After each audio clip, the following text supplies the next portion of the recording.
বেদনা মানে 9 মাহ 10 দিন গৰ্ভত ৰখাৰ পাছত এটা দেৱ শিশুত জন্ম লাভ কৰাৰ পাছত সেই দেৱ শিশুটোক মাকে নিজৰ মানে দুগ্ধপান কৰাবলৈ নোৱাৰিলে কিমান যাতনা লৈ আচলতে আজি অসমৰ মানে মহিলাসকল আই মাতৃসকল থাকিব লগা হৈছে সেই কথাটো অচ্যুত সিংহালে বুজি নাপায়। অচ্যুত সিংহালে এটা বেপাৰী অচ্যুত বৈশ্য নামৰ আৰু অচ্যুত সিংহাল দুইটা অচ্যুত লগ লাগি ইয়াত গোটেই DMCখন ধ্বংস কৰিছে, শেষ কৰিছে। শেষ কৰাৰ কাৰণে আজি তাইখন এনেকুৱা ধৰণৰ ঘটনা ঘটিবলৈ সক্ষম হৈছে। সেইকাৰণে এইবোৰ ৰাইজে দেখি আছে। কিন্তু এটা কথা চাওক, বিভিন্ন স্বাস্থ্যমন্ত্ৰীগৰাকী বৰ্তমান সমগ্ৰ পৰিস্থিতিলৈ মানে তেওঁ তৎপৰ হ'বলৈ তৎপৰতা দেখিবলৈ পোৱা নাই, এই ক্ষেত্ৰত কি কৰিছে অচ্যুত সিংহাল এইটোৱে আকৌ চালাহ দি আছে নহয় জনগোষ্ঠীয় মানুহে গাহৰি কেনেকৈ খাব লাগে।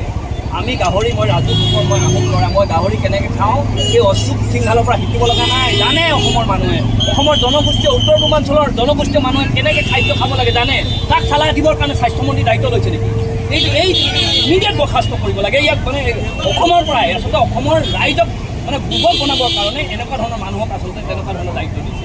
আমাক এই চালাহ দিবলৈ প্ৰয়োজন নাই। তোমাৰ যিটো দায়িত্ব দিছিলে সেই দায়িত্বটো মানে ভালকৈ পালন নকৰি তেওঁ মানে আজি তাৰিখত দায়হৰা মন্তব্য দিয়া আৰম্ভ কৰিছে। সেইকাৰণে এই বেপাৰীটো স্বাস্থ্য বিভাগৰ দায়িত্বৰ পৰা আঁতৰাব লাগে আৰু তেনেকুৱা ধৰণৰ মানুহে আজি দায়িত্ব মন্ত্ৰীসভাৰ দায়িত্ব পোৱাটোৱে অসমীয়া মানুহৰ কাৰণে ভাবিয়া ডাঙৰ মন্ত্ৰী ক'ত মন্ত্ৰী আছে নে অকল মুখ্যমন্ত্ৰী আছে? মানে আমাৰ এটা প্ৰশ্ন হৈছে, এই শিক্ষাটো তেওঁ ক'ব, গাড়ীটো তেওঁ ক'ব, ঘোঁৰাটো তেওঁ ক'ব, বেপাৰতো তেওঁ ক'ব। এনেকৈ এখন ৰাজ্য এনেকৈ এখন দেশ চলে নেকি?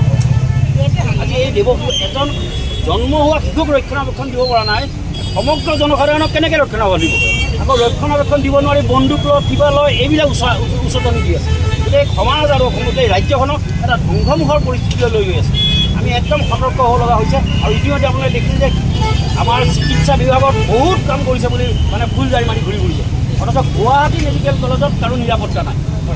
মানে এটা চিন্তা কৰাৰ বিষয় যে গুৱাহাটী মেডিকেল কলেজত এটা আমি নিৰাপত্তা